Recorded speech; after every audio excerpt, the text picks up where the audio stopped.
What's up, YouTube? Saturday, potting, draft time. This is what you're watching right now is just us hanging. Niners are going to pick here soon on Saturday, their 5th rounder. Then we're going to start the podcast. What's up, John? See who just got drafted? I did not. Who just Fresno State Bulldog, corner. Lake? Who? Darren DaRon Bland. DaRon Bland. Okay. And a white receiver from Chip Kelly. Kyle Phillips. That's the guy who I was telling you on Friday night watches a lot of tape of his 4 guys, his tape watching guys. Cooper Kupp, Devontae Adams, Keenan Allen, and maybe Cole Beasley. I'm pretty sure that Chip Kelly leads the Pac-12 in draft picks today. This weekend. Otita Ogbonnia, I saw, got drafted a few picks ago by the Chargers. So they've had a tight end. They've had a lineman. They always take one of those Pac-12 linemen, don't they? Yeah, they've had a bunch. Do you know Sneaky's had a bunch of draft picks? Is Herm Edwards. Running back, corner. Jack Jones. Well, Jack Jones was a USC transfer a couple years ago. I've seen a couple guys just from Herm Edwards, and I started thinking, how does this team not win more games? Yeah, they actually sneaky won 8 games last year, which isn't great, but it felt like they had a 4-win season, Yeah, okay, that's not bad. They win their bowl game? I don't think – did they play their bowl game? Oh, yeah, it got canceled, huh? Well, UCLA's got canceled. Did ASU's get canceled? God, sneezing. I think so. I remember UCLA's got canceled when Chip canceled it literally on the game day, and NC State coach was pissed. Remember how mad that guy was? Yeah. He was not happy. He was not happy at all. And I don't blame him. The bowl game is a big deal for players and coaches, and to get it canceled on game day from what I was told, they were no heads up. Too. That was part of it, right? Ducking them, absolutely no heads up. Bizarre scenarios, but man. I fixed it. How'd you spell Saturday? With an R before a U. SATRUDAY. Do you know what day I struggle to spell is Wednesday? Wednesday. Is it Wednesday? Wednesday. See, that's what throws you off. You just never, That's ever. a good point. I never thought about that one. Sorry, let me go. Were you on NFL Network? Watching NFL Network? I just flipped over. Yeah, I just was. How about Mac Jones now has a quarterback drafted in the following year after his draft pick? What do you think of that? Is that Bill just going, maybe I'll make this guy? Who's their backup quarterback? They don't truly have. Hoyer. If I told you the 49ers drafted 4th-round quarterback, if I said the 49ers drafted Zappy, I think it'd be fair to, or the Jets drafted Zappy, or, it's not. I agree. If the Bears had drafted Zappy, I would say the one, if the Jags wanted to do it, you'd be like, well, they just need a cheap backup. No big deal. The Niners traded up to get, Mac fell at 12, 15 fell, but into still their lap. 15. Or did they move up a spot or two? No, they didn't budge. We all watched them, John. Yeah, and so did Bill. We all watched them. Yeah, Bill doesn't think he's fucking Brady. Those progressive commercials. We all see it. We all saw it. What team do you guys think had a quietly solid draft? Everyone is slurping the Jets, the Eagles, the Giants, but who's been underrated, under the radar, sneaky solid? The Eagles did draft. Whether he's injured or not, time will tell. How he said he's going to be at the OTA minicamp. Nakobe Dean was the team captain and best player. That doesn't mean the best prospect, the best player on the best defense that won the national championship. The Eagles got him in the 3rd round. He claimed he doesn't know where the stuff about him needing surgery came from for his pec and that he's fine. Well, how he said that, I watched it's out there. Some teams have him as he needs. Remember Leonard Williams was like he was going to need his shoulder when he came out of USC. Remember, it's like Amari Cooper or Leonard Williams. Well, who's Reggie going to take? And the reason they went with Amari was because, they thought Leonard would have to get surgery. And it turns out he didn't. I actually talked to a buddy. And I said, when you are in these draft rooms or going through the draft board with your doctors, obviously when the doctor gives you the go ahead, it's then on the GM, right? Well, you're either going to pick the right player or not. But when the doctor goes, Nakobe Dean, red flag, do not pick him. And then if he goes on to have a 7-year career and make 3 Pro Bowls, Does the doctor get any shit? He's like, no, the doctor just moves on. He says, well, that's my medical opinion. The doctor also gives them degrees, right? No, I mean, when you take guys off the board, he goes, I would highly recommend this guy won't have a long career. Gotcha. But there is no accountability. Like, he just gives you basic. I mean, ultimately, Well, there's accountability the same way there's accountability for a GM. Are you right most of the time? Or do you have to, does the doctor have to be right 100% of the time? Yeah, but I think it happens a lot. I mean, I think he's just constantly missing because in his expert opinion, and it's all these doctors are the same. Like, every board has guys not on a board because he has a degenerate knee, he has a degenerate shoulder. Right. And then the guy plays for, 7 years. Now, remember the dude from Boise, Jay Ajayi, when everyone's like, bad knee. And then it turns out by the end of his first contract, it was over. But he did have a couple years where it was like, damn, this guy's pretty good. Yeah. But how long was his career? One contract. Damn. Big win for the doctors. Ravens had a good draft, except no targets. And Lamar has angry, but. I mean, they've had 75 picks. Is Lamar going to increase it? Is Lamar going to increase his running? I mean, is that good for them to do? Well, they're just a running team. J.K. Dobbins. They took a running back. Ty Chandler, North Carolina. Oh, that's Vikings. They had 6 picks in the 4th round. Ravens took 2 tight ends. Did you see the Bucks took a tight end? What's his name from Kate Otten from Washington? I saw Jason Light say that it has no impact on Robert Gronk, who's in Vegas twerking. I saw him chugging beers with Darren Ravel, and it took Ravel Ravel was drinking it like it was. Do you whiskey. think Ravel knows? Like, let me chug this beer the way people perceive that I would chug this beer, and that's what's going to make this video work. No, I think he is his own. I think he's really just that person, and he just can't chug the. Like, I think he is just a geek's geek. What a geek's geek? He's a nerd's nerd.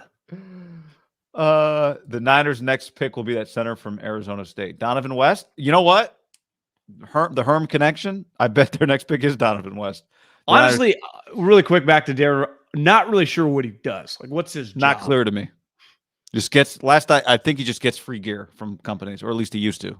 Back when he was and he'd have like the inside scoop on like Nike shoes or something. It's like 3 people got the advanced pair of Jordans: Michael Jordan, and Darren Ravel, and Barack Obama. Like, those would be the 3.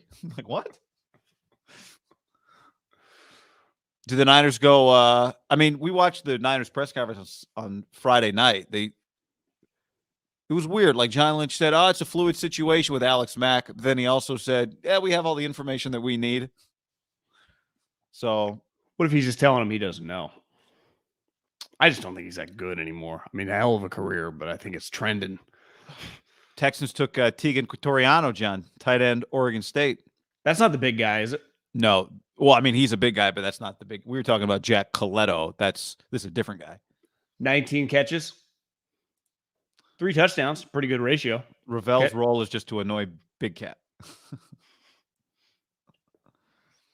Denver on the board. Texas has had 0 players taken so far. Well, that's about to change, John. They've really gone through a rough stretch. I'll say. Like, say this for USC, and it's clearly the low point for USC these last couple of years. They just had a guy get drafted in the top 10, right? Drake Jackson got drafted in the 2nd round. Well, exactly. Like, we were joking last night. You and I were texting, like, John Lynch and Adam Peters, and they love fucking Hufanga. Niners are on the clock. I remember going to a school visit with Peters back in the day at USC. You were with the Eagles. You're talking about when you were with the Eagles and he was with the Broncos? Yeah. I remember just asking him nonstop questions about like what Peyton Manning was like. And they had to move guys from the scouting department to Peyton to like for film stuff. I mean, Peyton was his own entity. Oh shit. They just took a center. From Washington, Luke Wattenberg. Feels like the Niners like these Pac-12 guys. They do. I could see them liking that guy. Let me get a Luke Wattenberg scouting report here. 2-time All Pac-12 honorable mention. So not a first or second teamer. Niners on the clock. Oh, the Broncos took Wattenberg. Yeah, Oh, not the never mind. Niners. Yeah, not the Niners. So they know that the Niners like Wattenberg. Now you got to go Donovan West here. Who's Donovan West? Center from ASU, Herm Edwards guy. Niners have. Do they still have the former tight end? I think they do on their staff. Fred Gamage. He's still on the 49ers staff. I think he is. He was in there. He was in the ASU kind of scouting department, and then I think that he's been working for the Niners the last few years. Older, younger guy? Yeah, younger guy. I mean, played tight end at ASU probably 5 years ago. Oh, he was like when Herm took over, he was a big part of their like Southern California recruiting push, and then he took a job with the Niners. Smart little jump. If they don't pick West, then Mac is clearly coming back. Pick's in. The pick is in. I bet Jed's doing a lot of this right now. John, Jets gang on the stream. Zach Wilson will have the biggest jump out of all the QBs from the 21 draft. Well, you better. Everyone's going to get fired. Jets have about 7 guys. I've seen a couple draft room photos. I mean, they have a lot of bald members of their draft. I watched Joe Douglas interview today. I just flipped it on, and my TV was on ESPN because I flipped over to the NBA game last night, and he was doing a hit. Joe Douglas was doing an interview. He just seems like a cool guy, man. Just easygoing, low key. People like him a lot. McShay was like, "Joe, what's up? It's Todd." And he's like, "Oh, what's up, brother? How's it going, man? How you doing?" Was he wearing a hat? He was, but he like pushed it back. Jets hat? It had to be. I didn't even notice if it wasn't. I love all the dress. You notice the dress code is dramatically dropped off just in different draft rooms today. A lot of team sweats, polos. Niners went cornerback Samuel Womack, Toledo. 15 PBUs in 2019, second most at FBS. BPA. Start going BPA. Can't use enough corners. Maybe the Niners want Brunskill at center, says Sean. Ugh. A 5'9" corner. Somebody's got to chase Tutu Atwell.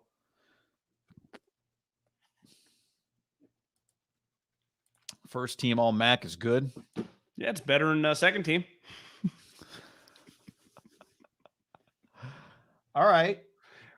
I love it when they show when guys, from Toledo and on down, like level competition in schools. It's like, he's a 2-time all-conference. Well, I hope so. He's got drafted in the NFL from, East-West State. I mean, he better be. I mean, holy shit. Yeah, you don't want a guy that was a sleeper at his own school. Yeah, you're allowed to be an honorable mention at Oklahoma or Alabama. If you're like Weber State, you better be all conference. Every year he's been in the program. It's like, yeah, we know. Yosu says that kid is for the slot corner position. I saw DJ saying that just a lot of smaller corners are going to went in the 4th round before we hopped on. Well, yeah, I mean, there's a reason really talented players, but you're 5'9". If that guy was, if this guy was 6 feet, if that guy was 6'8", he'd be in the NBA. Well, yeah, he's 5'11". It's part of the deal. It's part of your market. Many of those guys. Yeah. How can I see what running back did the Raiders take? You're a big school guy, I thought. Where's my Raiders draft? Somebody just said. I want to say LSU, Georgia.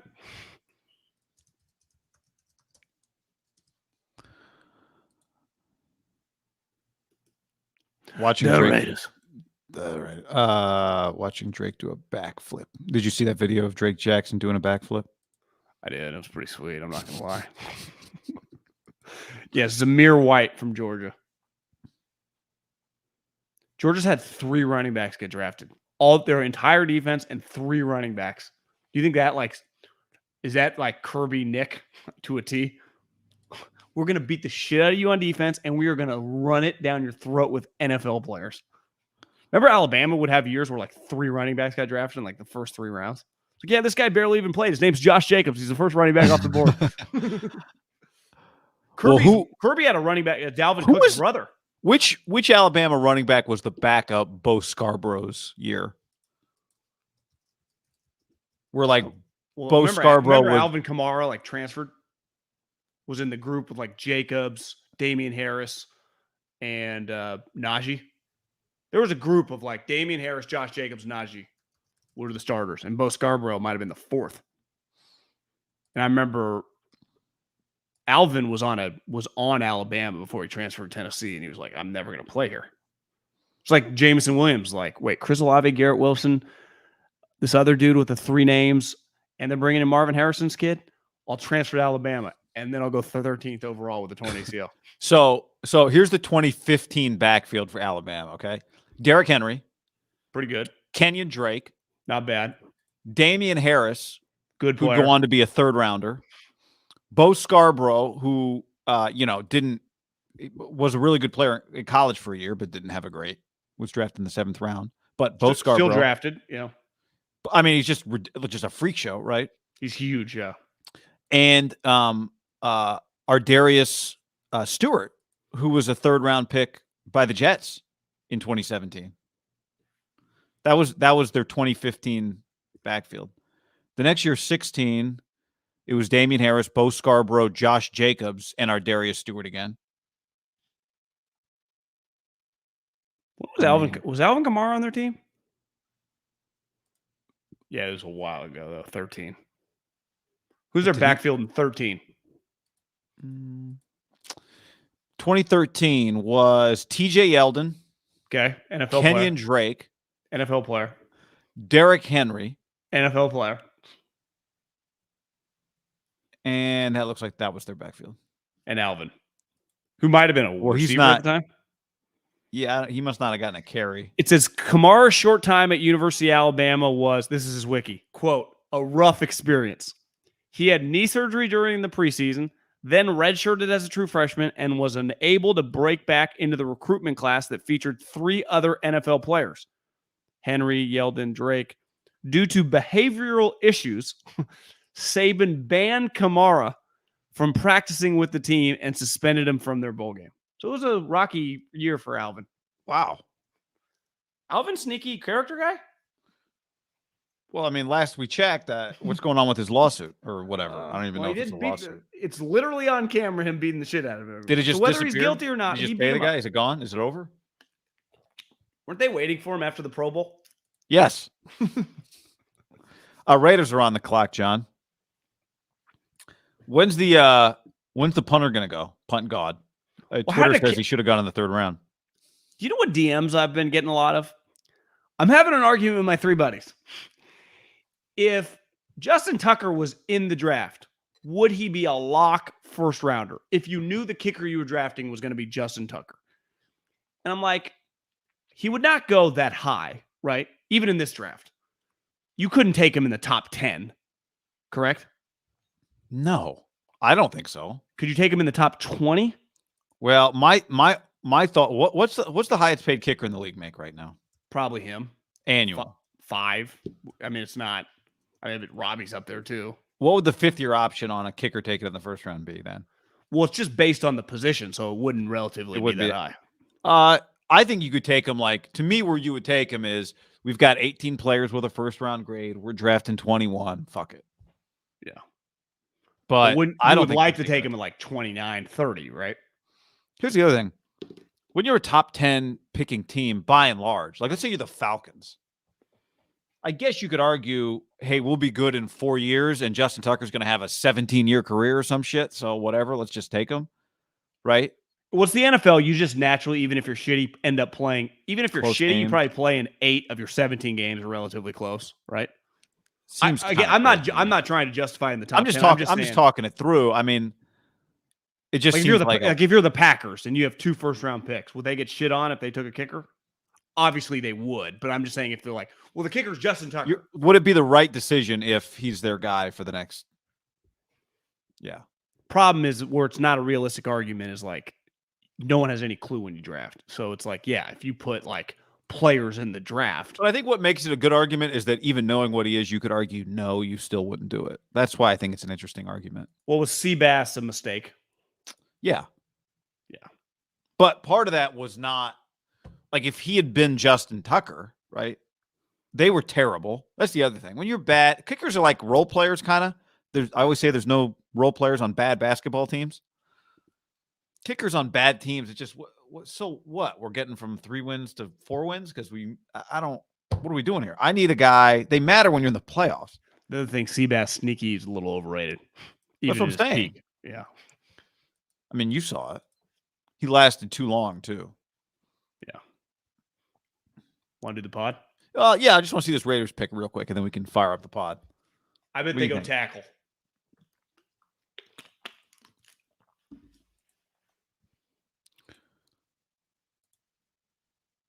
I mean, I love the Niners pick in theory when they made it. Right? Where did they take Wisnowski? Was he in the 3rd round or the 4th round? Fourth. The Raiders. I mean, if you're day 3, unless you just showed up today, but imagine going to day 1, day 2, and day 3 of the draft. Yeah, it's outdoors. I would imagine a decent amount of day 3 guys came in yesterday. Come in Friday night, hang, spend Saturday.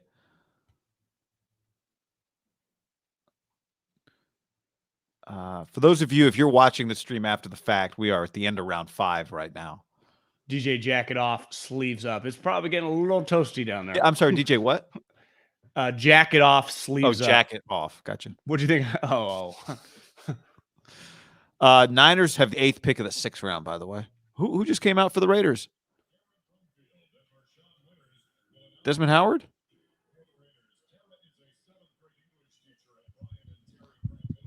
English teacher. Sports and fitness teacher at Nevada Prep. Just a couple educators. Mark's just influencing the youth. She's fired up. I want the guy from the Vikings back out. Somebody give the guy a podcast. He was getting made fun of a lot on the internet yesterday. I drove by a liquor store today that had John Gruden. It was like clearly like the Corona rep had given them these like John Gruden statues, Corona visor, like waving. Cardboard. No, it was like, I don't know what it was made of. It was a 3-dimensional, like little, like a yard gnome kind of deal. Gruden Corona. Raider Nation! Raider Nation! We the Raiders! 2 playoff bursts in 20 years! This guy, man. The Texans and the Bengals kicked our ass in the playoffs. I'm kidding. Not really.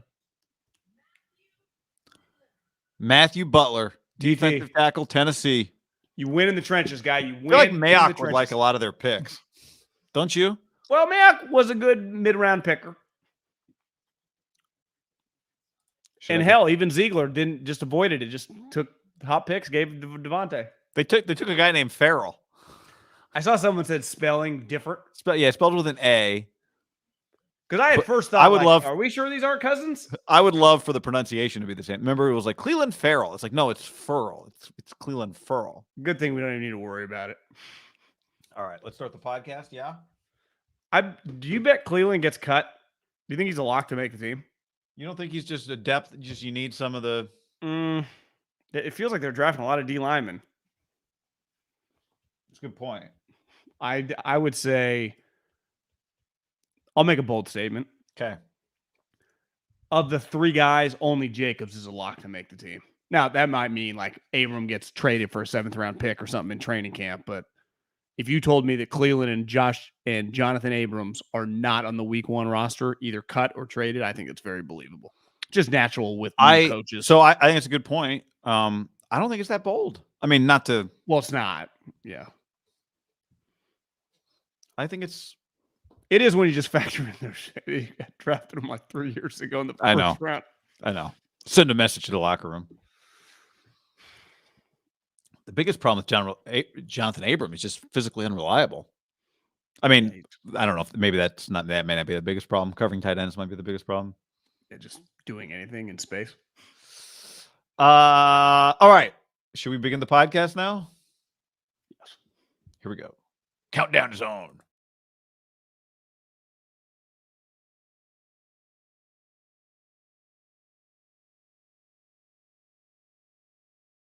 Middlekauff! Hey! Somebody the other day in the YouTube comments said, I'm a little tired of the echo. I don't really like the echo. Like, all right, we'll mix it up. I said to the person in the comments, I'll make it. Let's make a new one and see if not completely different. But let's just, try and make it a little different. See if people like that. We're here for feedback. So What if we go back with a tune, an opening tune, but not one that's an actual artist tune, but one of those, generic tunes. Yeah, it's harder for the YouTube show. We got to figure out if we want to mix that in. It's the final countdown. What if I sing? Guy and John. You think the algorithm will catch that, or yeah? Haberman's a Raider fan. Man, we could do something. If we get you want to get flagged actually by the algorithm for that. It means you got a good voice. Exactly. We need lasers. The echo is creepy. Have Derek Papa make you something. Oh, not a terrible idea. He's made us some good stuff in the past. Yeah, good and cheesy, but good. That's the point, I guess. Part of it, like, just get you a little laugh. Every time I see our buddy John Dickinson in my head, I just think John Dickinson. That's an old radio joke for people. Didn't we have a Mayoko one too? Let's go out to Matt Mayoko, whose favorite drink is hot cocoa. Let's go out to Matt Mayoko. That was the song. Yeah, it's very. I actually think I talked to Derek on his podcast show a couple weeks ago, and he might have some good news headed back, maybe a little closer to where you and I sit right now. Oh, yeah? Yeah. So maybe, he'll have some time, and he's got some big things on the horizon, and maybe we have him mix us up a little something. He might even have access to a studio where he could do a little mixing. So, oh, wow. DJ. Yeah, I think we could have him do us something. We'll pay him. We'll compensate him. A couple burritos or something. Yeah, make him feel like he's working for radio in 2007. He might be working for radio in 2022. Call the show not Coachella. Might be great for the algo.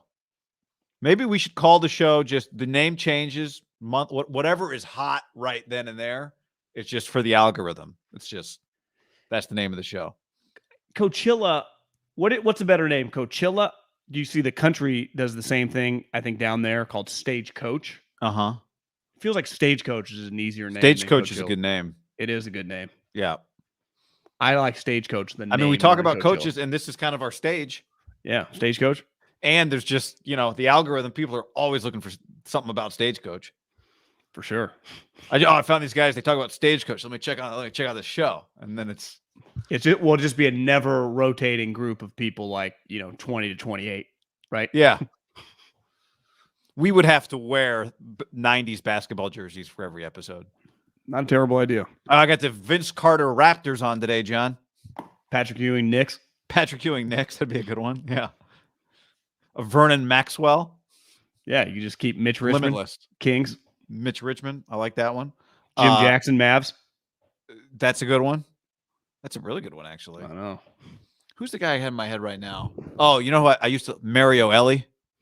Oakland guy, actually. Yeah, Spurs. Dan Marley would be my first round pick, I think. Abby Hornacek's dad. Yeah. I worked with Abby Hornacek on a USC spring game a long time ago. She works at Fox News now. Yeah. She has like parks. She goes out to parks and stuff. Yeah, she's doing well. I've been following her on social media a long time, ever since you did that game with her. Steph Marbury. Kemp for sure. Grant Hill. Buddy of mine told me this story 3 days ago. Story from his friend that his nanny, guy grew up in Seattle. His nanny told him one day, we're going to go meet Sean Kemp. So he thought they were going to the mall for an autograph signing. They go to a hotel. She leaves him in the hallway. She goes into Sean Kemp's hotel room. She comes out later and is like, all right, let's go. And he's like, I didn't mean Sean Kemp. So then she knocks on the door, opens it back up. Sean Kemp in a robe signs his hat. So she just went there to have sex with Sean Kemp? I was like, can we get the LinkedIn? Can we get her at? What was this? Was she one? I mean, doesn't Sean Kemp have 17 children? Is this kid maybe? Yeah, I don't know. Yeah. Maybe cousins. The mom, or was that his mom? No, nanny. Oh, nanny. Manny. Yeah. Man, he was getting work in, you know. John, let's tell the people as we dive into the podcast about our friends at Manscaped. Manscaped.com, promo code HAM. Manscaped.com, promo code HAM. It's time to get after it right now with Manscaped. The Ultra Smooth package is here. Do it, guy. Grab your lawnmower 4.0 and give the boys a classic trim to your liking. No snagging. It's great. It's silent. It's easy to charge. It's waterproof. You and I have had every single edition of the lawnmower. And the lawnmower 4.0, best yet. We got crop preservers. So when you're doing after a little shower, throw a little something on there. We have the weed whacker for the nose hairs. You don't want a little nose. You're going to a business meeting. You're going out on a date. You're going to something serious, a little nighttime, whatever. And you have a big nose hair hanging out. Bad look. And that's where the weed eater takes that bad boy out. You just put weed it up. Whacker. Weed whacker. And easy to use.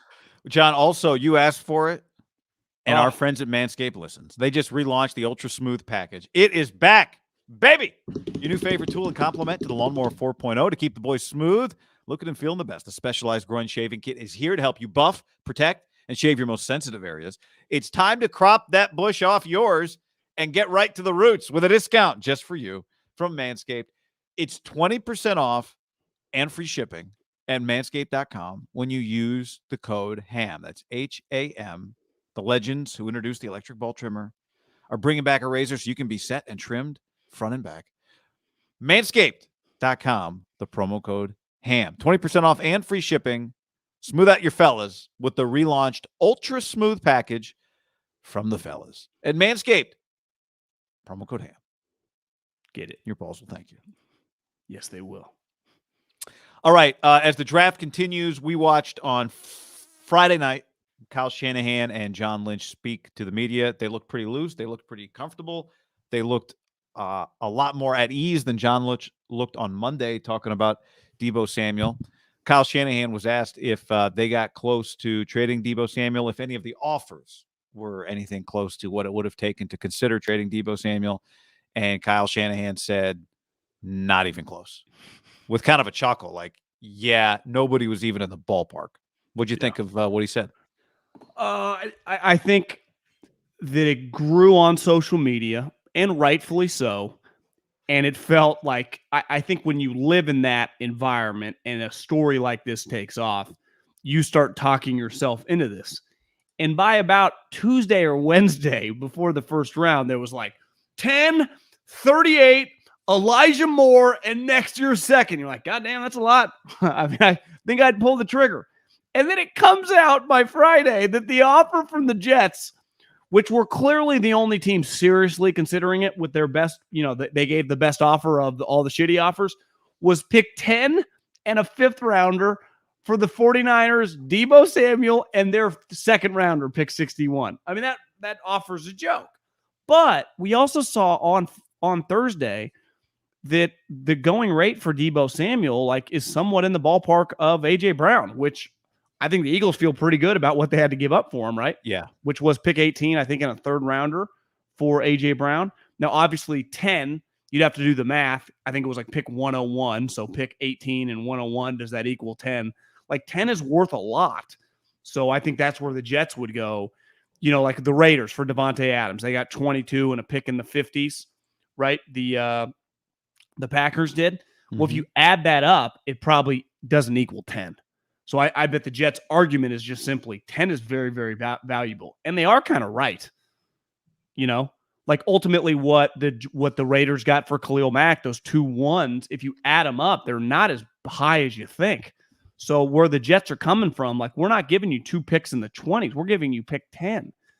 And I think that I don't think the 49ers had any inclination to ever trade the guy, especially that was never a thought that crossed their mind until he asked for a trade. And even then they were clearly a little dumbfounded.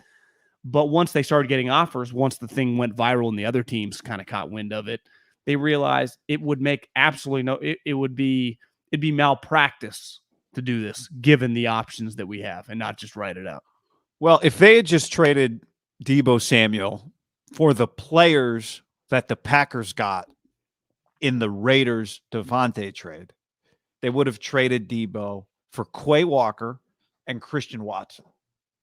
And despite some people maybe liking Christian Watson as a prospect, in part because he was in North Dakota State, The Packers had to trade up for that pick, I think, though, right? So that would be an awful return. I don't think that was the Raiders pick, though, was it? No, they might have had to move up. But my point is like that. Let's just say I'm just giving you a ballpark of what they got back for Devontae Adams, right? Yeah.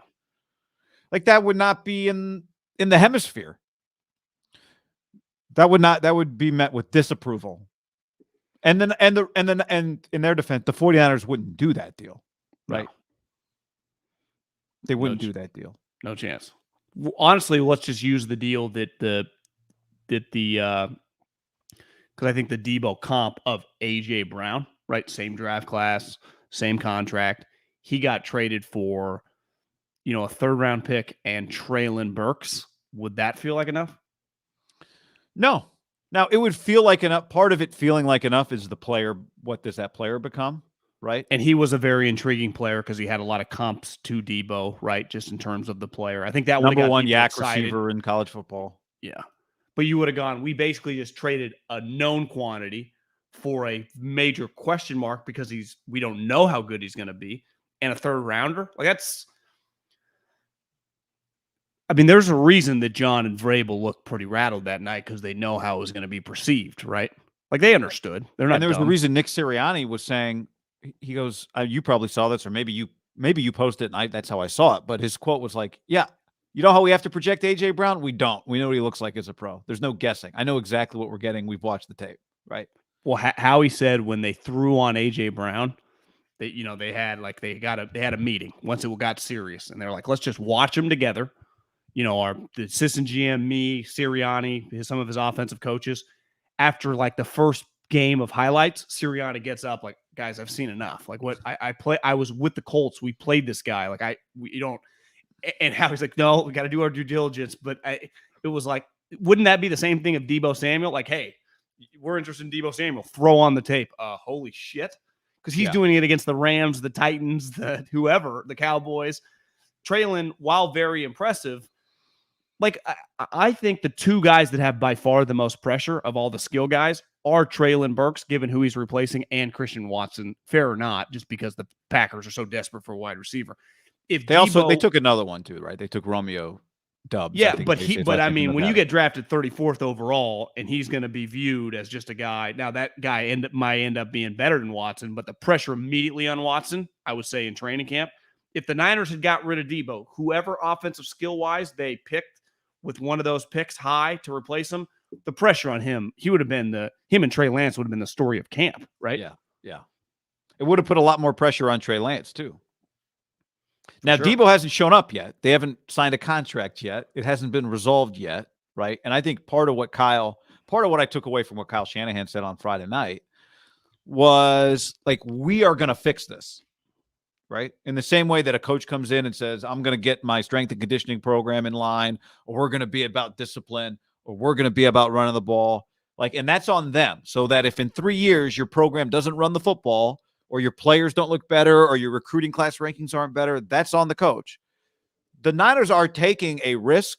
Maybe they don't view it as a big risk, but they calculated the risk. The Titans calculated the math and said, we are not going to pay A.J. Brown, so let's get something for him. The 49ers have calculated the risk, and Kyle Shanahan believes, now maybe they know at the end of the day this is more financial than anything else, but it's somewhat interpersonal because Kyle said, it's easy when you're looking at screens and you're on your phone. When you get people in a room and you can just talk to people, we've got a good relationship with him. We know him. He knows us pretty well. Like, that's what they're banking on. Now, maybe they're also banking on putting a piece of paper in front of him with a lot of money on it, and he'll sign it. But part of what Kyle said on Friday was essentially my ability to talk and John's ability to talk and be communicators and essentially do the things that coaches do, which is get people to believe in you and get people to buy in. That's going to win Deebo over. Right? And I do think there's merit to that, because I think anytime that you spend a lot of time on your phone, that anytime that you have a separation from something, your mind wanders. Whether you're young or you're old, And the one thing that Kyle and John have is they're just, while the season ends for them, their work doesn't end. Like every day is just they're back on the hamster wheel, right? Of free agency, the draft, pro days, the combine, owners' meetings. Deebo's just kind of sitting there. It is kind of a weird, just complete halt for a younger player. And then you're waiting also for your contract. Think how much time there is for him just to think, right? Because and talk to other people that aren't them. And some of his other friends are going through some weird shit, right? Let's just assume he's buddies with AJ Brown. They're going through some weird things. And so you're just like, what is going on? You're saying if he's only talking to DK Metcalf, AJ Brown, Hollywood Brown, just all his agents' clients? Yeah. Because I think one of the stunning parts of this wasn't just his play, but just the package of Deebo Samuel for this season, right? How much fun he was having, how much pride he took coming out the locker room with Trent Williams. Like, he was, you often say like a guy's the heartbeat of the team, like the Warriors. Curry's the greatest player of all time in the history of the franchise, but Draymond's the heartbeat. And when you watch him, it's like Draymond takes so much pride in being a Warrior. It felt like Deebo was like playing a role. Like Kittle has that, right? And Deebo had that too. You're like, this guy wants to leave. And then you start doing the natural, and trust me, I did it. Like, well, the taxes, Santa Clara, fuck, I wouldn't want to live there either. And I'm not even from Florida. I'm from 30 minutes north. So if you start kind of understanding it, but he hasn't actually tangibly said any of that. People are putting thoughts, and even Kyle tried to kind of poo-poo that. He's like, a lot of things fly. And this gets back to the draft compensation. It was all made up. Every story that came out, and listen, I ran with it like you did, like we all did, because like, well, is that a good trade? Those were not like 10, 38, and Elijah Moore was nowhere near the trade options. Well, the Elijah Moore thing on the list of the crazy trade offers, that was. But on the internet, that was floating around there. I know, but like, yeah, that like could justify once you take, I guess 10 was. I don't think it makes sense for the Jets. No, it doesn't. The Jets are not Deebo away from being good. Like some of these picks were like, I wouldn't do that if I were the Jets, and clearly they thought the same thing. Well, I don't think. Let's say Tyreek Hill had never been traded to the Dolphins, and the Dolphins just had their picks, right? 29, their second round pick, all the stuff that they gave for Tyreek Hill, the first, the second, the 2 4s, and the 6th. I don't think the Niners could accept that offer for Deebo Samuel, right? Because that pick was just their pick. And, they won 9 games, so their second round pick wasn't that terrible. Don't you think people would have freaked out if that was the offer? I think they would have freaked out. I don't think they could. I think the difference between them and the Titans is the Titans decided this has gone as far as it can. We're not going to pay him more. He wants more. It's over. The 49ers have not either decided or realized that it's over. Right. And maybe it's not over, but I'm just saying the Titans reached a conclusion. It's over. You know who was drafted with the 49ers pick? They ended up, they flip-flopped because the Chiefs traded up to get McDuffie, but Cole Strange. That was the 29th pick. Who they liked. The Niners liked. The Niners liked, and the Rams liked. I think a lot of teams liked just in the third round. But regardless, yeah, I'm with you. I think them and think about this. Who is ultimately the team that traded for A.J. Brown? A team that was desperate for a real wide receiver to go along with their young star wide receiver, right? Right. It was kind of a perfect match. They desperate for an outside wide receiver. They've been looking for this guy for years. They've missed on several picks, and it was the perfect match, right? And it was worth it for them to trade a valued pick, right? I mean, I just think that it all matched up for the Titans, and we'll see whether they are proven right. Like, there's going to be pressure. Like, ultimately, if A.J. Brown doesn't work out, I don't think anyone can fault the Eagles. If Treylon Burks does not turn into a good player, I do think that John will just naturally take some shit from his fan base, right? We didn't need to do this. You didn't need to do it, or if you had done it, you could have got – there are other trades that would have been out there that didn't involve Treylon Burks, right? Now, it made the most sense. I'm just saying if A.J. Brown was just open market A.J. Brown, maybe that's the best offer you could get, 18, and maybe it would have been, right? The best possible offer you could get was the one they got. But, it's kind of the Justin Jefferson, Stephon Diggs one. We don't talk about it at all from the Vikings perspective. They nailed the pick. Now, most guys aren't Justin Jefferson, but they nailed the pick. So, cool. It's always easy to talk about after the fact. Well, if you were the Jets, obviously you couldn't get Deebo for what you were offering.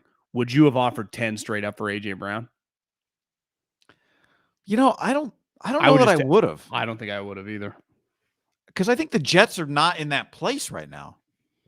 And why wouldn't you just take a young player that you have on a contract for a while that can become your A.J. Brown? And you already have you already have one receiver you really like that could get better, right? So, yeah. Yeah, I thought they looked confident. Now, this is part of what they're being paid for, is their ability to connect with people. But at the end of the day, they're going to have to pay the guy. And we know, based on the A.J. Brown contract, kind of what the realm is. And it's a palatable. I wonder if that's part of why they were more relaxed, is because A.J. Brown got paid, and they go, in their minds internally, they said, okay, yeah, we can do. Thank God A.J. Brown didn't just get $70 million guaranteed. I think their greatest attribute is people really like the both guys. And they know deep down they're good at that, right? One thing Kyle Hanks had on is getting along with players. And John Lynch has hung his hat on for his entire life of dealing with other human beings and being a leader and resonating with people from, I mean, he said it in his Hall of Fame speech. He did. Like, the one unique part about football is he points at Warren Sapp, he points at Derek Brooks, he points at himself, he lists where they're all from, their economic backgrounds, and we've been tied at the hip for 25 years. That doesn't happen in other walks of life. And that is the thing with football, really two football lifers, right? Kyle and John. And they, from a football standpoint, I think they love Deebo Samuel, right? What he brings. I mean, John talks about all the time, his will. Obviously, Kyle from who did I hear talking about this? Oh, I heard Matt Ryan was on with Rosillo. And he said he's like, Kyle's greatest strength is he knows his offense so well, his understanding exactly what he wants in players. And I think sometimes a lot of coaches kind of get generic with stuff, where Kyle is very, very specific, right? And it's been clear over the years, like, what he likes in certain players and what he really values on his offense, like specifically like their roles, what he needs them to do. Like Ayuk, I don't care how good you are after the catch. If you're not blocking and I don't feel you're giving good effort, I'm just not going to play you. Like, that's a huge part of my offense. And the Deebo versatility, and obviously we'll talk about it, but like they keep drafting running backs for a reason, because they run through them. I mean, I actually think the Jets are another good example. Like, they're start drafting running. Like, you need running backs in the system. Look at Mike McDaniel. Like, he just inherits Waddle. He goes, gets Tyreek Hill. Like, there are certain type players, if you want to run this type offense, and Deebo is just tailor-made to be a star, which he is. Now, I think the question, just big picture, which will come whenever the contract is signed, like sustaining and being healthy, but that's just part of football. I mean, A.J. Brown has that same question mark, right? He's a guy that's battled injuries. Yeah. Yeah.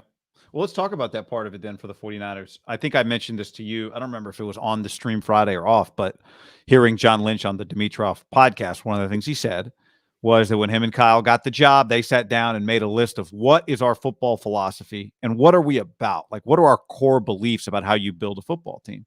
And because of the teams that he played on and the Tampa team and Warren Sapp, and one of the things they agreed on was one of our core beliefs is building up the defensive line. Like, that's really important, building for the middle. I had somebody else tell me this the other day. They were making the case that they think edge rushers are overrated, which is not a case a lot of people make. And their point was a guy like Aaron Donald is more valuable than Myles Garrett, partly because he's in the middle of your defense. And you should build the middle of your defense, kind of the way people talk about football. Well, how many good defensive pass rushing? Yeah, there are. Exactly. But his point was just the best guy in the middle is more valuable to you than the best guy on the edge. The best middle linebacker is more valuable to you than the best. He didn't say the best middle linebacker. I'm putting words. But his point was Aaron Donald's more valuable than Myles Garrett. That was kind of his point. But the Niners, say what you want. They've nailed some picks. They've whiffed on some picks. Some of the picks we thought were good and then turned out to be bad. Some of the picks we thought were bad and were bad. But they have not strayed from what they believe in at all. And partly, I think because of the way they've had success, it's only reinforced what they believe in. I think the greatest strength, and you and I talked about this before we jumped on, if you could build an ideal coach from scratch, he would be an offensive play caller who really values defense and values the trenches. And specifically toughness, defensive toughness, right? Yeah, and that's really one thing the 49ers, in 2 of their 3 years when they've been good, they have really hit people on defense. Where I disagree, I think corners are overrated. And I think corners are overrated in the sense, if you can dominate up front and have an incredible pass rush and have a dominant front, and the Niners now are going to roll into this season. Think about this. Nick Bosa, number 2 overall pick. Javon Kinlaw, number 14th overall pick. Eric Armstead, I think he was like 15 or 17 or something, mid first round pick, and just a blue chip body. Like Kinlaw and Armstead are two of the better looking guys getting off the bus in the National Football League, right? I mean, honestly, I bet they're both guys top 10 NFL guys getting off the bus, like Jordan Davis. They'd be on the short list. I mean, Eric Armstead, when he made the 49ers pick for Drake Jackson, you're like, Jesus, guy's enormous. Every time you see him, God, this guy's huge. And credit to him, he's real. You and I were talking about this yesterday on the stream. Like, he's really become a really good player for them. Drake Jackson, like they re-sign Hyder. They have other guys. Their defensive line coach, I think, non-offense, is their best position coach. You could argue he's just the best true position coach on their team right now. That unit can overcome, like, okay, Ambry Thomas, and if Lenore starts playing and just some random corners, they drafted a kid in the 5th round, whatever. You can have average corners if the Niners defensive line is just dominant. And I think Kyle knows that. And that's why they drafted Jake Jackson really high. If Kinlaw can just become a contributing member, I mean, they could all of a sudden, I mean, they have a lot invested into that group, guy. If Drake Jackson is the lowest rounded guy that's going to be in like the top 5 guys that they have, think about that. I would add one other part to it, because we've seen them playing a lot of big games, and these situations come up all the time in the playoffs. And I know it's all about getting to the quarterback because it's a throwing league. But if you can stop the run in crunch time, it changes big games. Almost every playoff game, it's 4 minutes left, and it's like, well, the defense has no timeouts left, or the defense has 1 timeout left. Can the offense pick up a first down here without throwing the football? 2 minutes left. How many times does it come up in big games that the Niners play? How are these last 2.5 minutes going to play out? Can they run the football or not? It's critical. Again, we're stating obvious things, but these are the basics.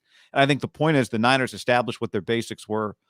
This organization, John and Kyle, established what their basics were, and they've stuck to their basics. And part of it is just their football upbringing, right?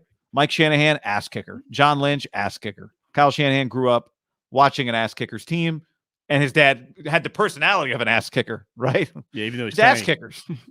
Yeah. Like, they value that because it's not – everyone knows it's not a soft sport, but part of it is just – I love hearing offensive linemen talk. It's just, can I bully the person in front of me? Which is what the sport at the most basic level comes down to.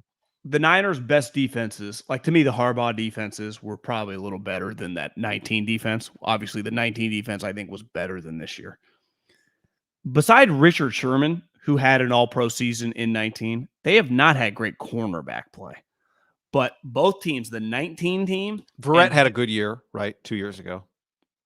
In 2020. Yeah. Yeah, you could argue, like, so they've had Sherman in 19, Verrett in 20. Carlos Rogers had a couple solid years for Balky and Harbaugh. But, like, they really hung their hat on their front 7 being unstoppable. You can't run. And the other thing, they can get pressure at a moment's notice. And at any moment, the quarterback, whether you're playing Stafford, whether you're playing Eli Manning or Rodgers or Brady, they're just under duress. So it's like, okay, even if you don't have Richard Sherman out there and you just have a couple Ambry Thomases, and Ambry might turn out to be a solid starter for a couple years. Hell, he might get paid or whatever. But right now, I don't think we can view him as like anything more than average, which is fine. I think you can win with average corners and Jimmy Ward flying around if your front 7 is annihilating people. You cannot run the ball on me. And if it's 3rd and 8, I can drop my linebackers who are all athletic, roam around in space, and those 4 guys are fucking coming.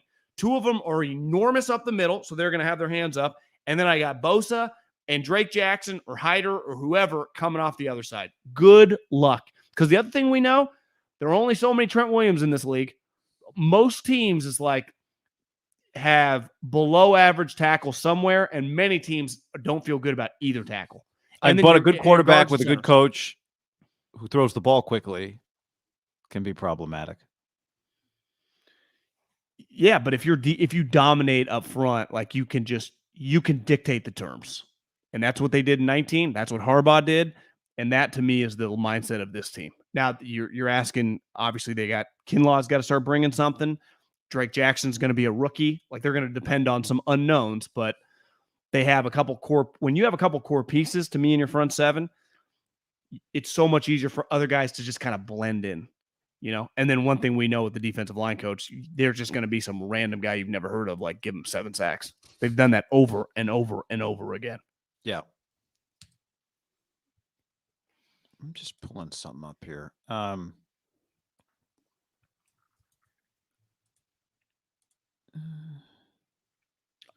also think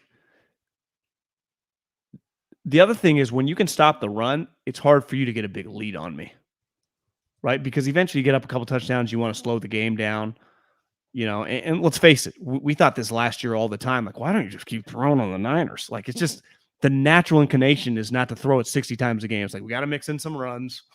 The Niners got back into a lot of games that way, like down 10 or down 13 and be like, I would just keep throwing. But that's just the natural is like, let's just slow down the pace, give ourselves a breather. And it was be like, first, boom, tackle for loss, boom. And then all of a sudden, like, how'd they get the ball back? True. I feel very, very good about their ability to figure out and get exceptional play with talented guys in those front. Like, I expect the linebackers to be awesome, and I expect Drake Jackson to be good. I do too. Let's talk about him coming up in a second. But John, first, let's tell the people about our friends at Sleep Number. sleepnumber.com/ham. Why choose proven quality sleep from Sleep Number? Because every great day starts the night before. Knowing more about your sleep helps you achieve the best quality sleep for your overall health and well-being. Right now, go to sleepnumber.com/ham. Yep, guy. Try to go to bed and wake up at the same time every day. Create a relaxing bedtime routine at least 20 minutes before you plan to close your eyes. It's like a pre-shot routine in golf. You just got to get a little routine before you go to sleep. You get a good night's sleep. An hour before bedtime, turn off that phone of yours, guy. Turn that thing down. Turn that thing off. Leave it on the side. And just get a good night's sleep in your Sleep Number bed. Wake up refreshed, ready to dominate like Drake Jackson coming off the edge. Sleep Number smart bed owners who use their smart bed's circadian rhythm feature improve their bedtime and wake time consistently by 35 minutes for better quality sleep. Okay, just think about that. So this is science, baby. Whether you like the bed a little softer, like John, whose sleep number is 40, or me, a little firmer. My sleep number's 55. There's something for everybody on both sides of the bed at sleepnumber.com/ham. Now we talking. Discover special offers now for a limited time at your local Sleep Number store, or just go to sleepnumber.com/ham. Sleep Number, proven quality sleep is life-changing sleep. Game changers. All right, let's talk about, did the Niners get any game changers? Now, if you didn't see it on Friday, we made a immediate reaction, kind of scouts reaction to Drake Jackson's draft pick. That video is available on YouTube. But we're going to talk a little bit about him now, A, for the podcast, B, because you've got some new scouting reports, and we heard John Lynch talk about him. So the 49ers took Drake Jackson. We both like the pick. They took him with the 29th pick of the second round. I'll reread some of the scouting report that I got on him. And you can mention the first one you got was that do you have them handy, or do you want me to start with the one I had? Yeah, go ahead. So the scouting report that I got from somebody who was around him his whole time at USC, this is what they said to me. I'm not as high on him as some USC people are. I was confused with his weight loss freshman and sophomore year. He dropped 20 pounds. He's awkward at 6'4", 260. It's like, is he a really big outside linebacker or an undersized defensive end? I always thought he looked like he could play at 280 and be a beast. Always thought if some defensive coordinator got him with a versatile scheme and he puts his hand down, he can drop. He's athletic enough to do both. First round pick, I don't think he's that. I think he's a great second round pick, but his best ball could definitely be ahead of him.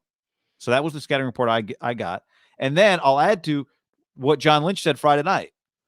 John Lynch said, when you see all his weight loss and weight gain, you wonder what's up. But when you study him, you realize he was just doing what the coaches wanted. And that was part of my guy's point, was like SC was kind of a mess. They were doing different stuff with him, and to mix it up, they had him drop some weight because the defensive coordinator was a linebacker coach, etc. He also lost about 20 pounds. He got sick, John Lynch said. So there's a reason for it. And it sounds like, I think John Lynch's line was, we want guys to be as powerful, the lowest weight they can be, and be as powerful as they can be. Whatever that weight is, that's where we want. Drake Jackson, you like? ? Me. Response. Shocked he was there, to be honest. Like Drake a lot as a talent. Has had a weird bad spring because of the huge weight fluctuation. Like that is a specific thing, this weight fluctuation. Currently in the spring, dropped weight, and historically his career up and down. He's young and obviously just has some maturity issue with age. If his weight is right and he can figure out the right spot to be at, he's a very good rusher. We had him right there. I ask, a little D40, if he would then have to play, he'd have to lose 30 pounds. Yes, he has that ability to bend and rush the passer. Ideally, I think he can play it a little heavier, though. So they don't think he can just be, what's D4 known as, right? 230-pound rusher, no run. He cannot play the run at all, but he's an elite speed rusher. This guy, people think, can be a really good pass rusher, but be a little more powerful. There is just question, and part of it is this guy's just turned 21 years old. It's like, is he going to play at 240? Is he going to play at 255? There is just some unknown with this guy. I think he might play higher than that. 260? Yeah. Yeah, I think there's just going to be a work in progress to figure out exactly which it might take a couple years. Like that's, to me, this year, I would just focus on him. I would start Kerry Hyder, and this guy would be a nickel pass rusher. I would bring this guy in to like that. I would just start a very basic role. Your job is to give me 10 to 15 snaps. What I think ideally people like, can D4 just give us some pass rushes? And it's like, no, he can't. Can you just play a role where, hell, you get a couple series in the first half, couple series in the second half, if we got the lead, and you tee off, my man. And we'll figure it out over time, like what you need to eat, how you get it. Because the weight fluctuation, like you said, he's young. He's just trying to, like, you're telling us to do the scheme changes. For the 49ers, 100%, to me, they need a pass rusher. They do not need, now, eventually, if he becomes a good run player, their linebackers make all the tackles, right? They got 3 linebackers who fucking annihilate people. I need this guy to rush the passer. Because one thing we saw last year is like Bosa turns into a top 5 NFL player. Can you imagine if he just gets a little help and just like has the and Eric Armstead is inside now? Yeah, and just they always find, and hell, Kinlaw can just give him a couple snaps. You know, you can see where John Lynch and Kyle are like, we're cooking. Yeah. Because Eric's like, woohoo! Yeah. Well, I think it goes back to. You agree, though? Just give this guy a specific role early and then let it grow as time goes on. I think it's a great idea. And the reason I think it's a great idea is what you're doing is you're taking a player who has not come from a stable situation. USC has not been good. It's been noise everywhere. And from a schematic standpoint, it's been all over the place. Haven't they changed schemes like 3 times? They've changed schemes multiple times. Obviously, they changed his position multiple times. And it's one thing when you change positions and we just move you and you learn new technique. It's another thing when you have to gain or lose a bunch of weight. And we're talking like 20 pounds, a lot of weight. Like, let me play it this way now. And his thing is he's willing. Like he said, I'll do, you want to make me a 3-4 outside linebacker? You want to make me a 4-3 defensive end?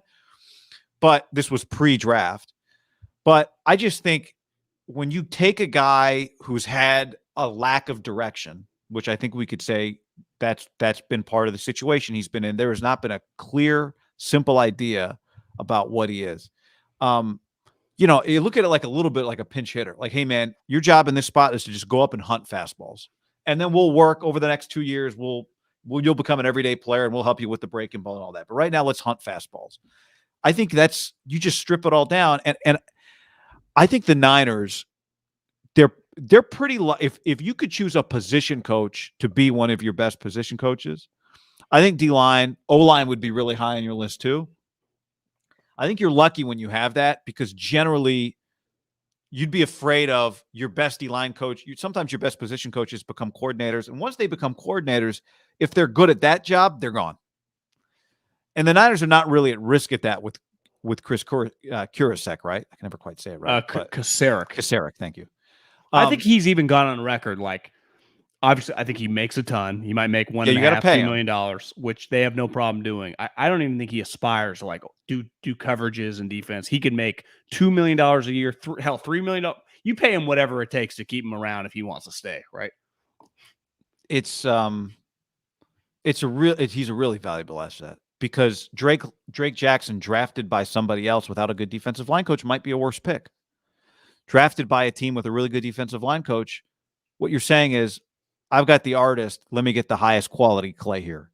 And he just has the potential to be really high quality clay based on his physical attributes. Well, I think part of it too, when you have a great position coach in football, you can, because I was listening to someone say, like, because I've just been thinking a lot about Kayvon in New York. And then I heard, you know who their defensive coordinator is? Wink Martindale.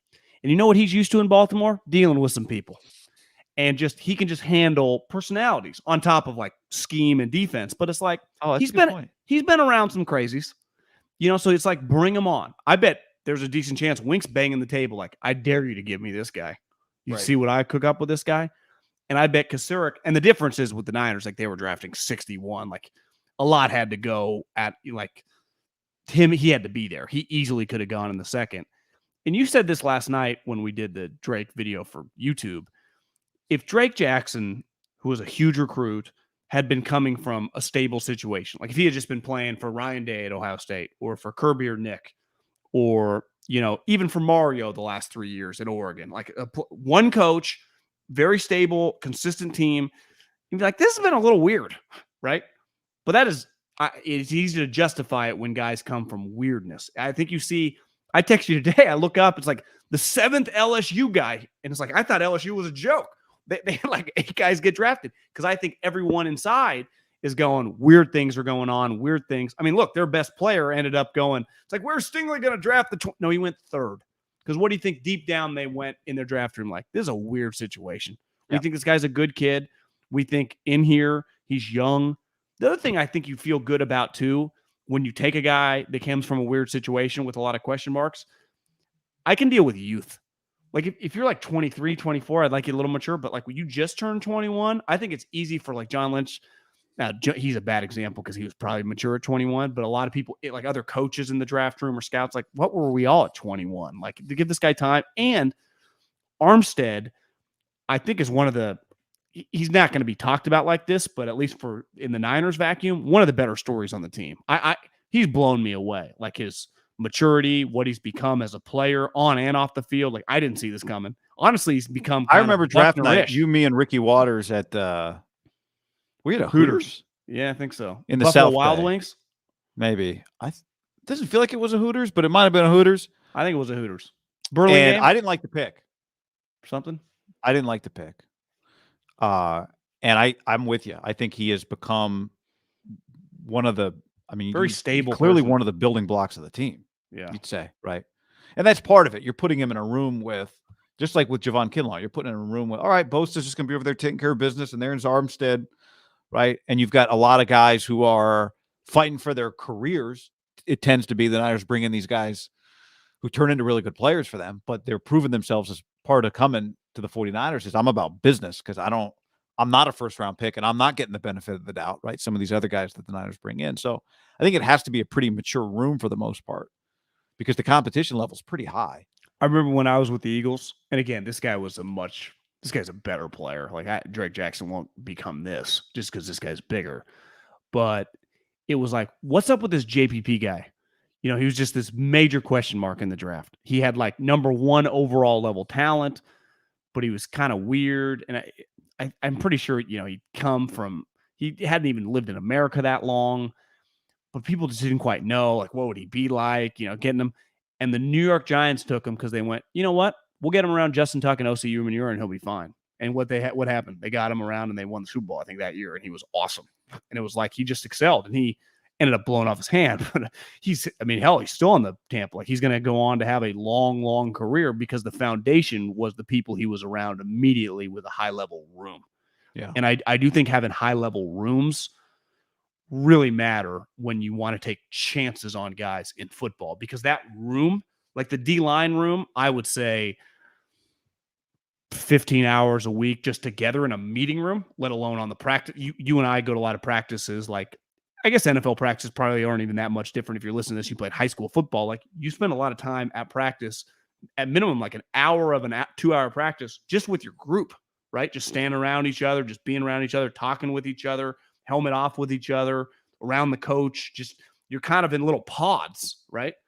And that pod specifically, the O-line and D-line group, because like wide receivers end up going like with the running backs and like that. Those two guys, the O-line and D-line, kind of stick with their own little self for the majority of practice before the team gets together, right? Right. So having like Eric, like, hey man, no, you got to do this. You got to do this is a huge, huge valuable thing to have. Like he's worth his value to them if he's going to be a leader on top of just the way he's playing. But Yeah, as long as he produces like that, the other stuff you get with him is pretty valuable. Yeah, because Nick, you would say, is not the biggest talker. No, but he, I mean, is just a guy that you look bad if you don't put forth effort with Nick Bosa standing next for to sure, because he's going to look good. But you do need someone who's going to be a little vocal. For sure. Agreed. Yeah. All right. The running back room, not quite as deep as the 49ers D-line room. So the Niners, with the 29th pick of the third round, drafted Ty Davis Rice. What was the initial reaction you got when this pick was made? We were streaming on Friday. What was the initial scouting report reaction? One guy told me Rich. Another one said good Shanahan. Just explain that. Rich, when I say Rich, like, yeah, we had him in the 5th. Now, I think once you get to, late 3rd, early 4th, there are going to be some discrepancies on boards. I think Drake Jackson's the, type guys like that. And most people are going to be relatively in the same ballpark. When you talk about specific running backs, especially Kyle Shanahan running backs, he doesn't need you to be elusive. He doesn't need you to catch the ball. Like, I don't think a lot of people think he's going to be great in the passing game. I would say the 49ers don't really throw it to running backs. they throw it to their wide receivers and their tight end. They run the ball with their running backs. Not that it's not a huge positive to be able to catch it. Not saying that you don't want them, like Kyle would like his guys to catch it, but they're just, you value things. Like they have specific values with running backs, I would say. Kyle may be different than, the Chiefs, right? Or just some other teams that probably run more screens. Like, yeah, the 49ers run a lot of running back screens. No. That's, like, unless you count Deebo as a running back. Yeah, you coach, you work for Andy, like your running backs, like part of Clyde is he's basically like a receiver, right? I mean, the 49ers just want you to run zone and run it a lot and fucking not go out of bounds. So, there's a few conversations to have after they draft this guy. One is about Trey Sermon. I go back and I remember last year after the 49ers drafted Elijah Mitchell, you and I made a video, you and I watched the tape. It was obvious from the first carry that Elijah Mitchell ran like a Kyle Shanahan running back. The question when we watched it was, can he run the way he ran at Louisiana for the 49ers? Because if he does, he looks exactly like a Kyle running back. He would hit a hole. He would run 100 miles an hour as hard as he could, and it would be an 8-yard run, and he'd hit 3 different people on the way. And there's not much conversation about, well, what about his breakaway speed, right? Because whatever, if you've gotten 6 yards, who cares? That's already a successful carry. Yeah. And it was obvious, I thought, very quickly. And again, this is not revisionist history. Go check the tape. We did it after they drafted him, and we both said, this guy looks like a Kyle running back. When I watched Ty Davis Price, to me, he looks better, I thought, his LSU tape than Trey Sermon's tape. He just looks to me closer. He reminded me of that feeling when we watched Elijah Mitchell. I'm not saying he looks like Elijah Mitchell. I'm just saying when you watch him, he immediately looks to me like a guy that runs the way Kyle Shanahan's going to want him to run. Whereas I think part of the issue with Trey Sermon wasn't just that he got banged up, but that when he carried the football, it didn't look like he was making quick, immediate decisions, one cut and go. And this guy, to me, I can understand why Kyle Shanahan watched this guy and said, I want this player to play for me. Well, they were asked about it last night. As part of this pick, taking a little, off Deebo. And he said, yeah, I mean, that's something obviously we're talking about, because part of it for a team that wants to lead the league in rushing, because that's Kyle dreams about leading the league in rushing every single year. I mean, that's an aspiration for Kyle Shanahan. How many times last season we're like, we hope to have 2 healthy running backs going into this game. I mean, they had, for a team that had 7 running backs to start the season, one of them got hurt sitting on a chair. Mozart disappeared with 3 different injuries. Elijah Mitchell was hurt by the second game. Trey Sermon's first career carry, he got knocked out. I mean, they disappeared. So you could argue 2 things. One, Kyle Shanahan is going to need a lot of depth at that position, just the way he's asked him to play. And 2, part of avoiding Deebo from having to carry the load is to have running backs. And I also think, and you mentioned this, it's not just you just watch the tape of Trey and like, I wonder if they question Trey Sermon. and it's like, I don't know if this is a good fit, which is fine. You know, you don't want to hold on. I'd rather have you just move on a year later if you truly believe that. Now, if you're moving on too fast, like you got to give him some time. Right. But he's a pretty established player, right? Oklahoma, Ohio State, had a year with Kyle. Now, you could argue he could easily get it back. And I think they'd be like, we'd be fine with Elijah Mitchell, Trey Sermon, and this kid and having He's going to get his running chance backs to do it. Yeah. So I just don't think you can have enough running backs on this team with the head coach who just, especially with the brand new quarterback he's going to want to hand it off. I have been saying for a few days, I give your guy Howie Roseman a lot of credit. He does not chase mistakes. If Jalen Reagor, JJ Arcega-Whiteside, miss, fine. Devontae Smith, AJ Brown, let's fix it. Let's not hang on 4 years of trying to, maybe this guy will turn into what we hoped, right? Now, I guess it's different with injuries like Jalen Hurd. It didn't really cost them anything to keep trying, but don't chase mistakes and hold on too long. If it's time to sell. And I think you made the same point. You said the Jets, you think, are doing the same thing the Niners are doing. Well, they've taken 2 running backs really high the last 2 years. I think last year was a 4th, this year a 2nd. I think 2 things really help a young quarterback. The tight end, just because he's so much closer typically than most of the receivers on routes, right? And definitely a running back. I think early on in Dak's career, think how much Dak benefited from Sweet Zeke. Just every game, hand the guy the ball 20 times. I mean, part of like Dak's come back to earth a little bit. Well, what's happened the last couple of years? Zeke can't really run. They're you really call him Sweet Zeke. Well, I'm just saying when Zeke was sweet. No, I like Sweet Zeke. I was like, if he had Zeke turned into a great running back instead of Walter Payton's sweetness, you could have called him Zekeness. But for like 2 years, 2.5 years, he was one of the best running backs in the league. Like he was a fucking monster. And he got paid. And now he's not. The 49ers don't need a monster, but they just need guys you can hand the ball off because it makes it very easy on the quarterback. I get the Bills credit. Last night they take Dalvin Cook's brother in the 2nd round. What's going to help Josh Allen out? Just can't put all the pressure on him. Hand it off. People have been telling Andy Reid to hand it off for years, and he's like, "No, I'm going to throw."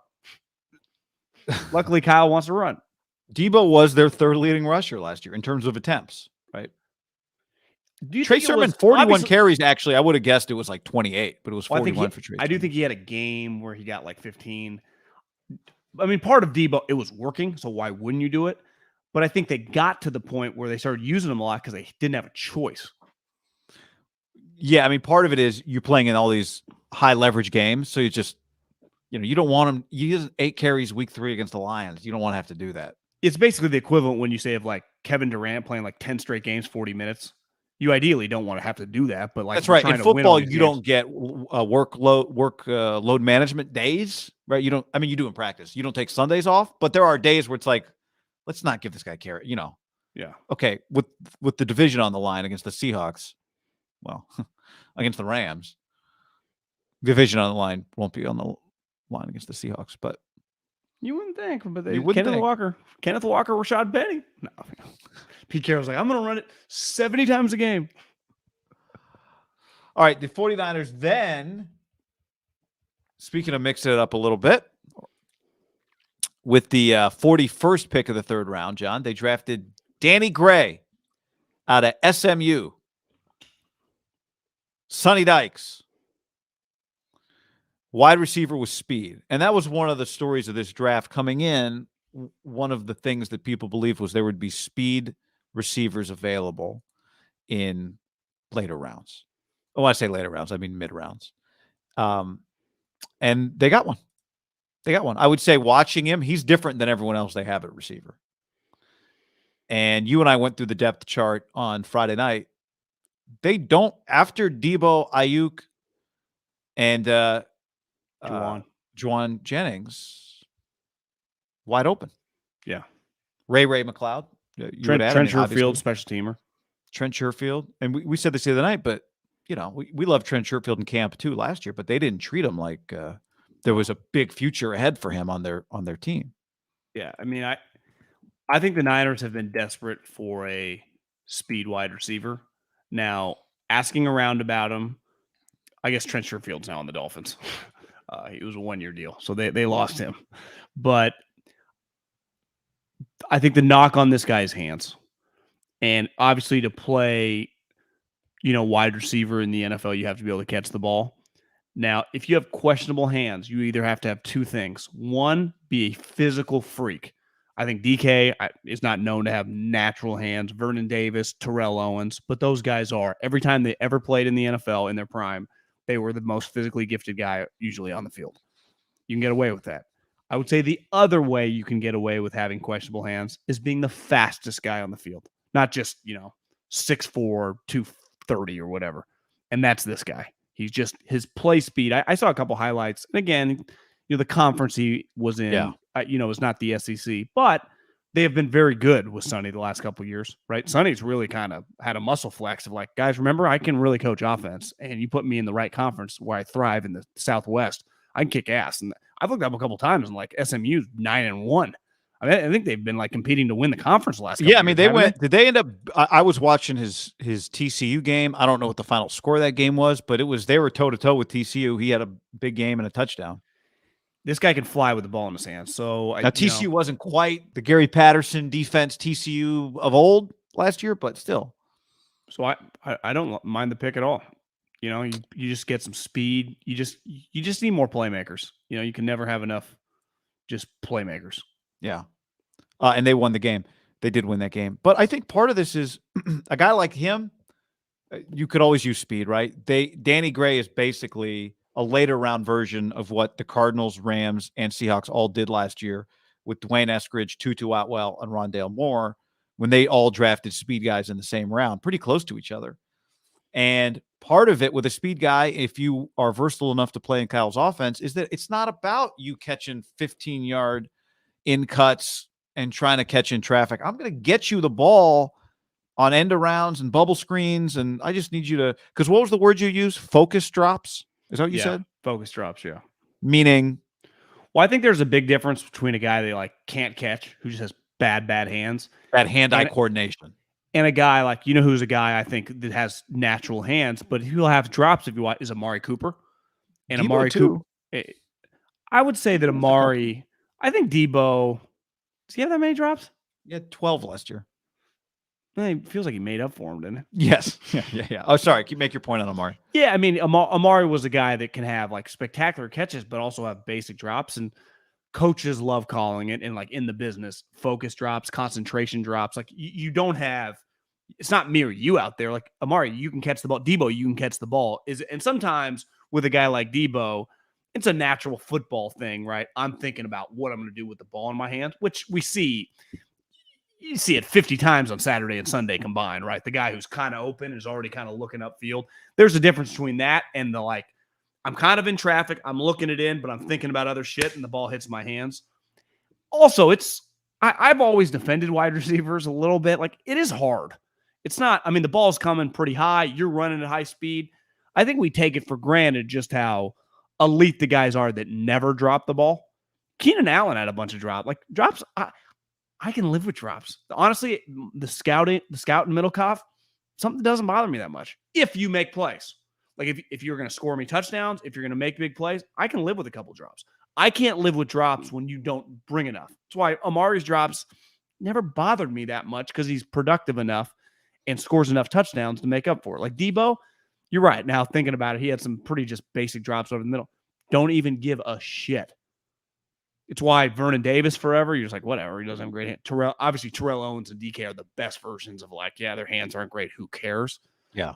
But I would say for him specifically, when you're not like a top 10 pick or whatever, it's going to be something he has to focus on, because for him to get playing time, like he can't be dropping. But like, we're at training camp and he's 2 drops with the 2s, like that'll piss Kyle off, right? Especially when you're not getting, 40 snaps, 35 snaps a game. Might be 11 snaps, and you're out there for a specific reason. But I also think, this is where Trey Lance now comes into play. Throwing the ball down the field was not really a part of the 49ers offense, going over the top with down the field throws, because it's not a big part of Jimmy Garoppolo's game. He's not a very accurate deep ball thrower. To me, the Jimmy deep ball thing wasn't just about his arm. When they took shots, sometimes it wasn't about he wasn't strong enough to throw it necessarily. Wasn't even close. It was inaccurate. Yeah, right? It almost felt like a wasted play, didn't it? So now we're talking about a bigger arm quarterback, and we'll see, obviously the accuracy, I got to be fair if I'm talking about accuracy with Jim. We got to talk about accuracy with Trey. But Work in progress. But if you're fast, maybe you're open by 5 yards. I don't know. That's what he was in the but AAC. you have to utilize down the field with a big arm guy, right? You got to just take shots. There's a part of the field that the Niners only used in like misdirect. Like it'd be, here comes Juszczyk out of the backfield and he's open 40 yards down the field, right? Yeah. And maybe that can change. Well, how many guys in this draft? I guess there were a couple guys in the second round, like Thornton ran fast, Sky Moore ran fast. But in the first round, like Garrett Wilson's not a deep threat. I wouldn't say Drake London's definitely not a deep threat. Traylon Burks, I don't think they're going to be running go routes with him and Tannehill. They're going to try to get him the ball, I would say, within 10 yards and let him work. Olave, I mean, they drafted him for Jameis to throw bombs. And you would say the one thing Jameis has, he can turn the ball, he can throw it a long way down the field. Yeah. Like they're going to want to take shots with Chris Olave. One of the reasons the catch an 8-yard pass and run 7 yards is a higher percentage play, or like run 10 yards, or slant, these are higher percentage plays too. Quick out, and part of that gives Kyle Shanahan a little more. It gives your coach a little more control when you're running higher percentage plays, right? And when you have a good play caller, that's a good thing. Agreed. Niners took some linemen, John, as well. Just want to note that the word on Spencer Buford maybe can turn into a tackle in a couple of years. Did they draft the replacement for McGlinchey? Well, I heard he's probably more of a guard. I just heard he's a pretty raw product. Did you have a scouting report on him? Just that he's just a raw kind of needs some time. This guy didn't like him that much. I said, you like Buford? Yeah, as a developmental guy, not ready. So, but that's talking 4th, 5th, round offensive line. Because the one thing you see with offensive linemen, like you draft a guy in the 5th round, he is 6'5", 310. Like it's not like, we drafted this tackle, he's only 6'1". Like, no, they're all the same size. Some just aren't as powerful. Some just smaller schools. This guy's from what? University of Texas El Paso or Texas San Antonio? UTEP. Sorry, no, UTSA. So, I mean, some of it's competition. But the one thing the offensive linemen have consistently the entire draft, they're all relatively similar sizes. Like, you're not like, this guy's 240 pounds, but we think we can bulk him up to 3. Like, no, it's just, you got to work on. I think this guy's a little more athletic than Banks is the mindset. But, Banks, I'd say most guys in the draft, like Aaron Banks came from Notre Dame and he was a complete project for them, right? From Notre Dame, who was producing Quentin Nelson's, McGlinchey, Zach project Martin. was the fit, right? It was a different style of play. Yeah, they had to slim down a little bit for the zone scheme. But I just don't think a lot of people are quite doing what Kyle's asking, even in college. Yeah. Lincoln's going to run zone, and John Lynch is a lock to draft one of his offensive linemen in the next couple of years. Then they took a tackle out of Fordham, this is to your point, 6'6", 316. Yeah, so he's huge. That's a tackle. Yeah, that's a tackle. Now, I think the thing on Buford, let me go check his arm measurements. I think he has long arms. So I think that's why some people are suggesting he could eventually be a tackle. But yeah, the feeling is, to your point, you're developing this guy. The question is, they have not really developed a lineman at the rate in which they've developed D linemen, which might be unfair. Most people don't develop anything the way that I heard. I watched Bill on Thursday night. Like 5 minutes of his, he just did. It wasn't even it was a Zoom with all the reporters, and they're just peppering him with Cole Strange. Like, where's he going to play? He's like, I don't know. It's like he's played tackle, he's played guard. I'll get him some looks at center. Like, we'll see. Like, I'm open. I'll let him play wherever he's good at. Like, that's part of with offensive linemen. The thing is, you love guys that you think can be versatile. Like, this guy can play both tackle spots. I think this guy can play tackle and guard. Maybe can this guy play guard and center, right? Like, sometimes if you draft a Linderbaum or Alex Mack, like an elite guy, you're like, this guy's our starting center. But I think ideally you want a guy like this guy can play right and left guard. This guy could play guard and tackle in a pinch. And that's, I think, where you get much more bang for your buck if you go, could we get him? Is he good enough? And maybe you find out right away, like, actually, this guy could play tackle. Or right away you go, actually, this guy can play guard and he's played center before when he was young. Who you don't know. You see him do it in college, but especially like Belichick's example, like ultimately this guy was coming from Chattanooga, or Cole Strange is coming from, San Antonio or it's one thing when a guy's coming from Alabama. He's been like the right tackle in the SEC. You go, yeah, this guy's probably going to play right tackle, right? And that's why Leatherwood right away was such a weird thing because they had to move him to guard. And you're like, that's a bad sign. You drafted this guy at 17 to be your right tackle, and he couldn't do it. When you take guys, to me, like especially by the third day, just bring him in, start him at a position that you think he can do, and then just let it go from there. Spencer Buford. That is long. That is long arms. Yeah, 6'4", but 34 3/4 arms. That's long arms, and big. I mean, that's long arms. 30. We'll call him 35. Did he go? Is there a time? If you scroll down a little bit, are there like times? 40, 5'19", 40, 27.5 vert, 20-yard shuttle, 4.73. So I wouldn't really call him explosive. 27.5, not great vert, but you're 300 pounds. Those long arms, you can dunk pretty easy. One thing I like doing, and they did this, is I was watching Howie, and they got to the second round yesterday, and they're like, we came down to 2 players. It was the center that they ended up drafting, kid from Nebraska, or Nakobe Dean. And they're like, we debated it, And by the time he was talking, they also had Nakobe Dean. But he's like, obviously, we didn't think Nakobe Dean was going to be in the third round. It was just basically, we're going to take one of these 2 guys, and one of the other one's going to disappear because we don't really have any other picks to trade up. And our organization philosophy, and these guys know, we lean line here. And everyone's cool with it. Like, that's when the deciding factor, if both guys are aid, are you in the trenches? Because if you're in the trenches, we're taking you. And I think if you just go more often than not with that philosophy, like I looked up a couple times, I saw the Patriot guys for the Raiders taking D tackles. Just fucking take linemen, and then take a bunch of them, and you've just taken a bunch of swing. Some of them are going to suck, but all of a sudden you're like, God, we remember that time we got a starting guard and a defensive tackle in the 4th and 5th round because we took 5 linemen total. Right. And to me, that is the mindset. Because ultimately, football, the one area that it's still really physical is definitely in the trenches. Like, I bet if you met someone who blocks Aaron Donald, they wouldn't be like, yeah, the league's really softened up. What's it like going up against Cam Hayward? He just takes it easy on you. You don't want to get penalties. It's like, you have fun blocking Myles Garrett? Yeah, it's just, the league's softened. It's just a bunch of pussies in there. The only way you talk about that is in the passing game, like the receivers and DBs, but not in the trenches. Basketball on grass.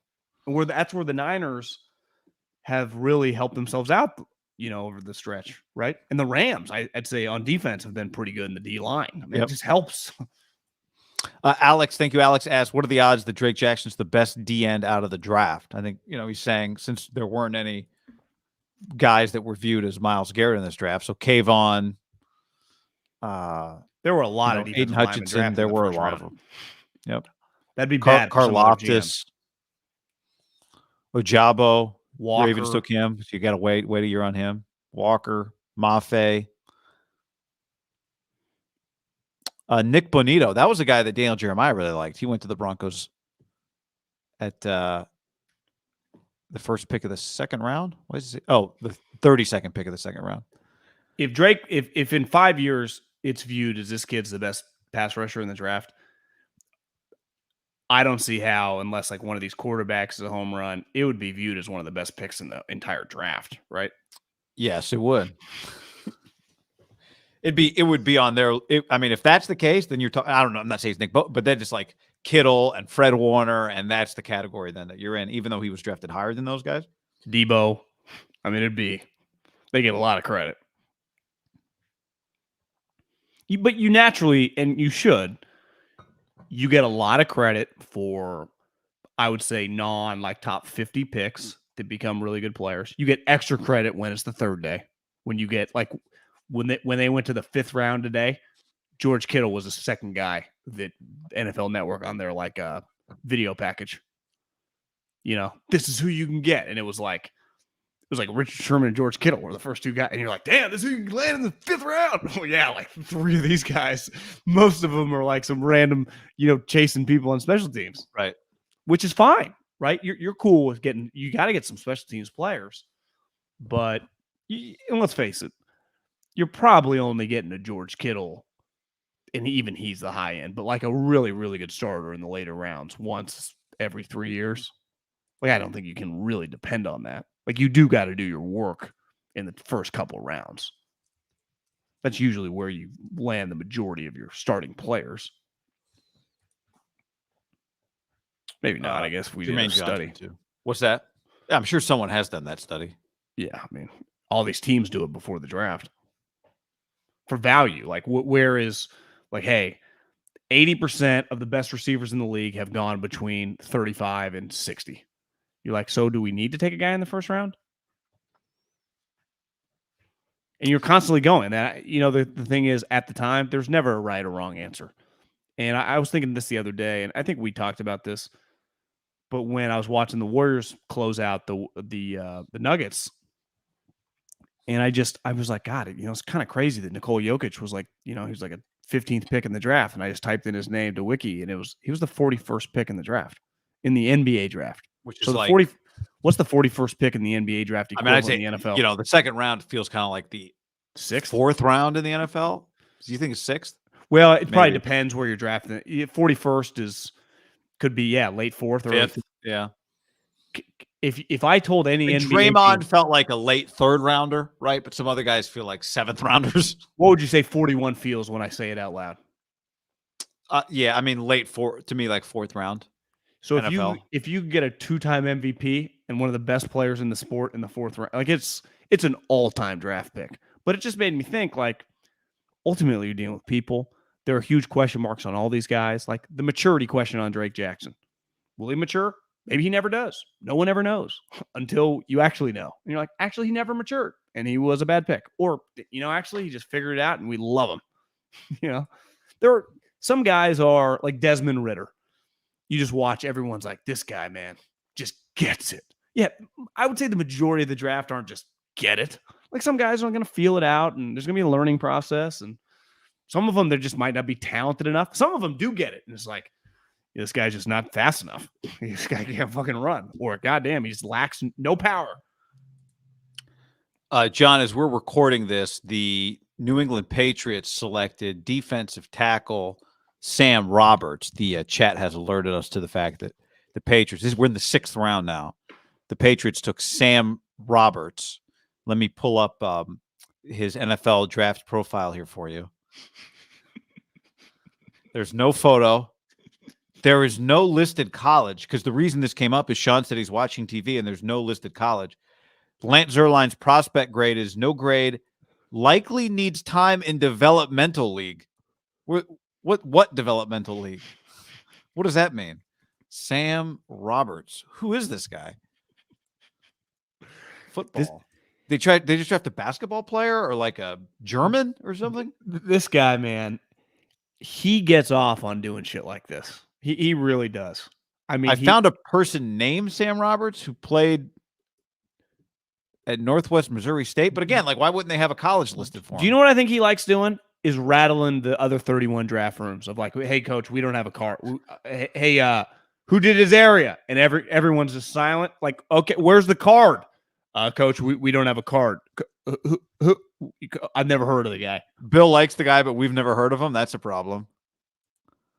Yeah, Northwestern Missouri State is what their official Twitter. Bringing a Bearcat to the Borough or the Foxborough. So the guy did play football. Okay, yeah, he's just not. They didn't. NFL Network, or was it ESPN, whichever, Sean on the stream said, did not have a college for him listed. And then I went to the NFL.com draft tracker. There was not a college for him listed.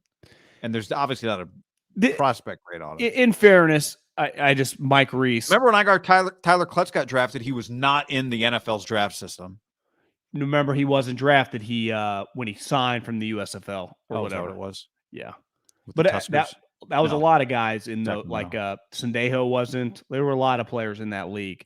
This guy, it's not as crazy. 6'4", 290. He was the 2021 Cliff Harris Award as top non-Division I defender. Never heard of the award, but Bill has. Bill definitely has. Bill probably knows 7 people that have won the award off the top of his head. Did you see, or did you show? Maybe you showed me the clip of Jason Kelce when the Eagles drafted a center. Did you see that clip? Howie hasn't watched the centers. He says his favorite player in the draft. It's the closest. I guess he's been watching centers for a few years. He says the closest guy to me that I've seen since I've started watching prospects. He's like super athletic, bendy, flexible. Do you think that I watched the Eagles press conference on Friday night, and the first question was like, Howie, we'd never heard that you've had Jason Kelce been watching prospects. And Howie didn't go on the defensive, but he's like, we're not, Jason doesn't just get to pick the players. Like, we agreed with his take. Like, we give him a list of 20 guys. He wants to do it.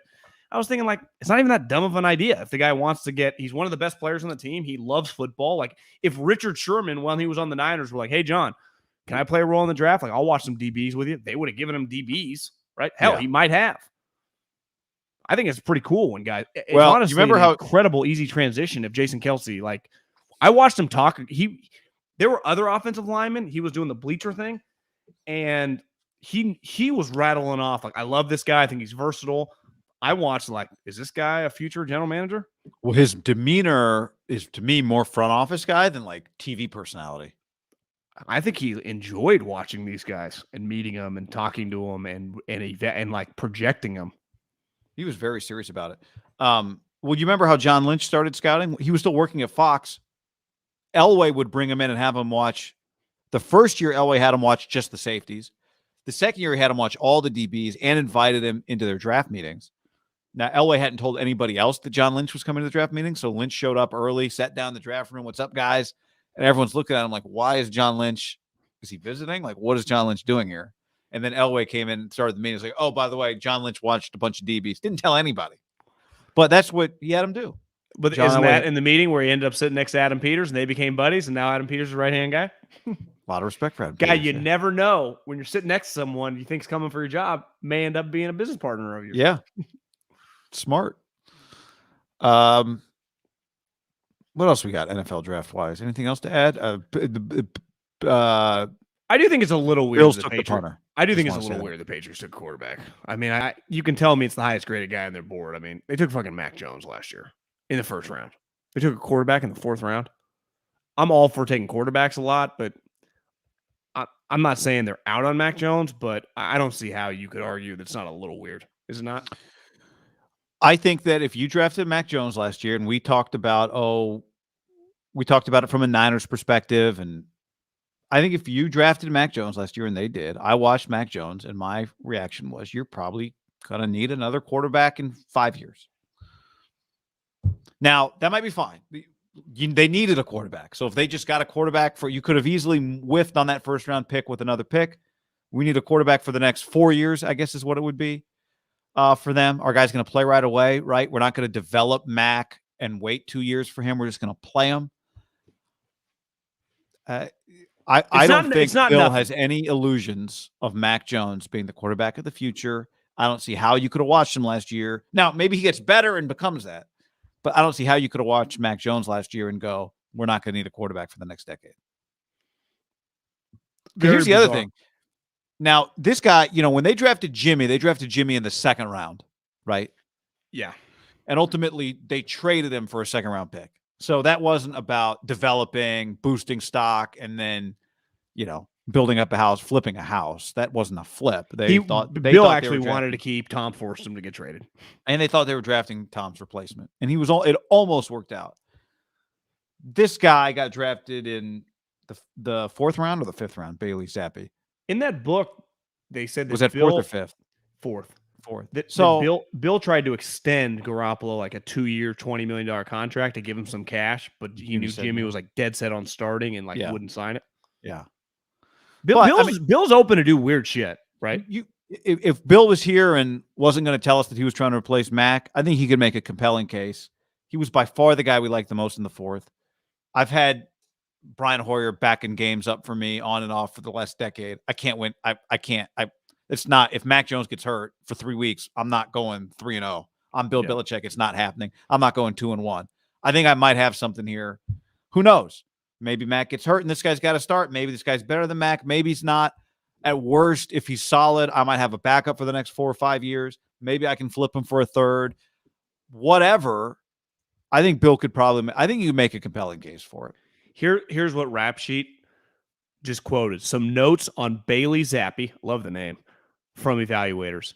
If I was picking a quarterback for my flag football team, he'd be my top choice. That's a weird one. Insanely smart. Ball gets out of his hand so fast. Will be a great backup forever. Bill's had to win games with backups before. He had to play a whole season with a backup once, right? Bailey Zappi's a hell of a name. It's definitely Zappy. That's how you pronounce it? Yeah, I've been hearing his name for a while. I know. I feel like part of it I've seen his name a lot. Zappe. I thought it was Billy. I kept thinking in my head Billy, but I guess it's Bailey. Mac is fine. Enough of this Chicken Little talk. Yeah, he's fine. And he might get better. He's fine. But, you know. If the Niners had drafted him. DJ said Zappy. Zappy.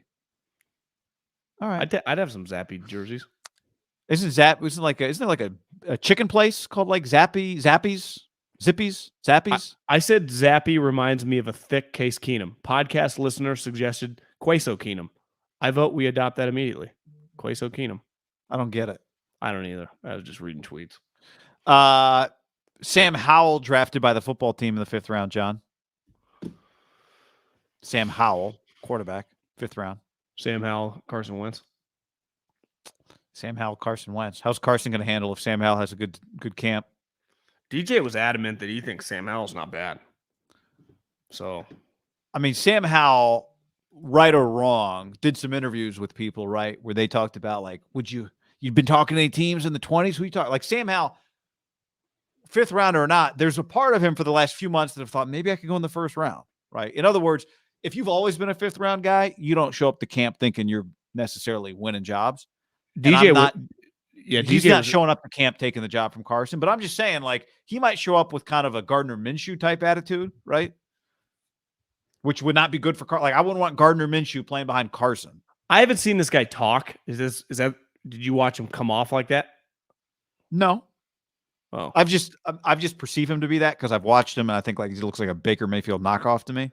I don't know not knockoff, but just the beard and I think the body type's similar. I don't know enough about the character. That's risky, but I mean that's where these guys. Short quarterbacks have some of that. Got to have some of that to them to survive. Yeah, they do, especially Division I short quarterbacks. And he's been thinking for the last 2 months. I don't care what his agents told him. He's done a bunch of interviews with people like, "Hey, you go in the 1st round." He's like, "Yeah, maybe I could." Now he didn't, and it wasn't close. He came into the season as like people were talking about him being a top 10 pick. I'm just saying, does that guy show could get up weird? Could get weird. Thinking I'm just here to carry Carson's shoulder pads for him. Somebody actually, now that I say that out loud, who did I see? Was it Daniel Jeremiah? Somebody tweeted something about Sam Howell. Like, he just got some shit to him. Well, DJ loves him, was adamant that if you throw on the 3rd and 7, like, must passing downs his senior season, best in the class.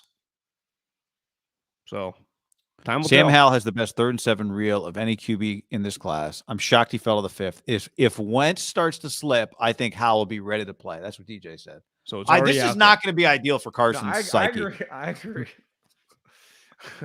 It's Carson's, 6 months away from being out of the NFL. Not ideal. No.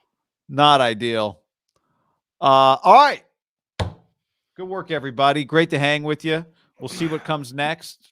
Hell of a draft. Hell of a draft. It was a good time. Tell your friends about these guys you watch on YouTube called Haberman and Middlekauff. You think anyone beside the television networks worked more than you and I the last 3 days? If we say no, then it would just say it. And I don't think, only Daniel Jeremiah worked harder than us. You just say that. And he didn't, and we chose to do this. He had no choice. It was mandated by his contract. That's right. There are no contracts here. There's just us trying to talk to the people. Yep. Accountability and a desire to perform. Yeah, just ready to be had. Plus, it's just like we did go before the draft ended. Well, the podcast listeners don't know that we're ending this before the 7th round. No, trust me, they ain't watching it either. All right, everybody. Thanks for hanging with us. Hit that like button if you're on YouTube on the way out. If you're listening, go give us a review and 5 stars. Leave us a question for the mailbag. That's coming up. And guy, I'm going to end on this. Don't forget, opinions are like buttholes. The dumber the opinion, the stinkier the butthole.